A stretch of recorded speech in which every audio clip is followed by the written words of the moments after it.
طبعا لما يكسروا انف اي ملك مصري، هتيجي بعد كده في المستقبل تشوف جدك تلاقي انفه مكسور، يقول لك لا والله مش انتوا اللي عملتوا الحضاره المصريه القديمه، ده دول الافروسنتريك. كده قدماء المصريين كانوا دايما بيحاولوا يخلدوا حضارتهم.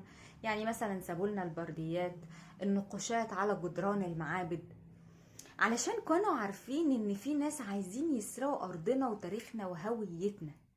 الموضوع ده مش من النهارده، الموضوع ده من زمان. لو انتوا فاكرين الموضوع ده عادي وايه يعني ما نسيبهم يتكلموا وايه يعني، لا لا، ده مخطط للغزو، مخطط للغزو. فانتوا فاهمين يعني ايه مخطط للغزو؟ فلازم السلاح اللي انت تكون متسلح بيه في الفترة دي هو العلم والمعرفة. لازم تكون عارف تاريخ بلدك، حضارة بلدك، وتعرف ده لأولادك.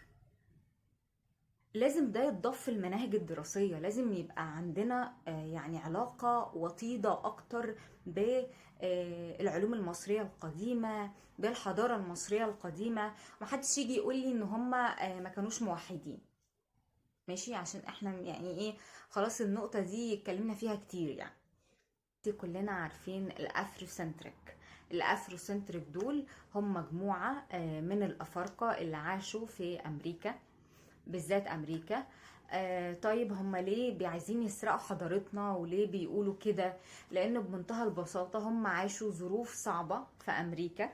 تمام، عاشوا انتوا يعني لو اي حد يشوف الافارقه الامريكان كانوا بيتعاملوا ازاي في امريكا، واخدوا حريتهم امتى، واخدوا المساواه مع البيض امتى، فهتفهموا كويس قوي ان هم عندهم جرح كبير من الاوروبيين اللي كانوا بيعاملوهم معامله غير ادميه.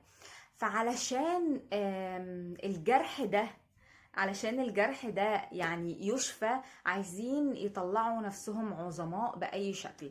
علشان كده بيقولوا ان هم يعني من القارة، كانوا الأول كانوا بيقولوا ان هم من القارة الأفريقية اللي فيها مصر أعظم حضارة في العالم. دلوقتي لا، تطور الموضوع ان هم عايزين ينسبوا نفسهم للحضارة المصرية، ويقولوا علينا احنا أجانب وأحفاد أجانب. لا اكسكيوزني، معلش بقى، احنا اجانب واحفاد اجانب. يعني دي حاجه انا حاجه بجد مضحكه يعني. علشان كده ظهرت حركه الافروسنتريك اللي بيسموها كده يعني. فظهر برضو حركة مجابهة ليها اسمها الكميتة، أو الكميتة دول نسبة لكلمة كمت.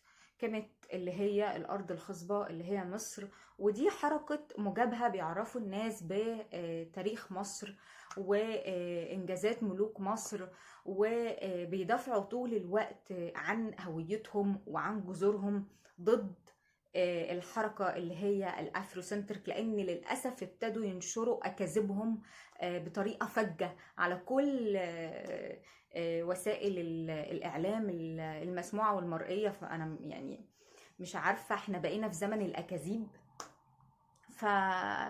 فللأسف للأسف للأسف احنا بنتعرض لحملة تشويه وسلب للهوية.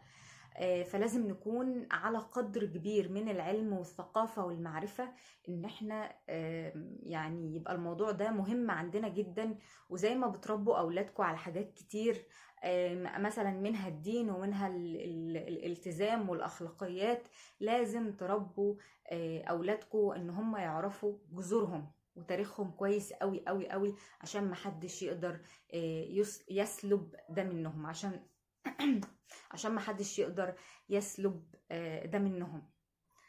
لان اجدادنا يعني الله يرحمهم ويغفر لهم ما سابوش حاجة ما عملوهاش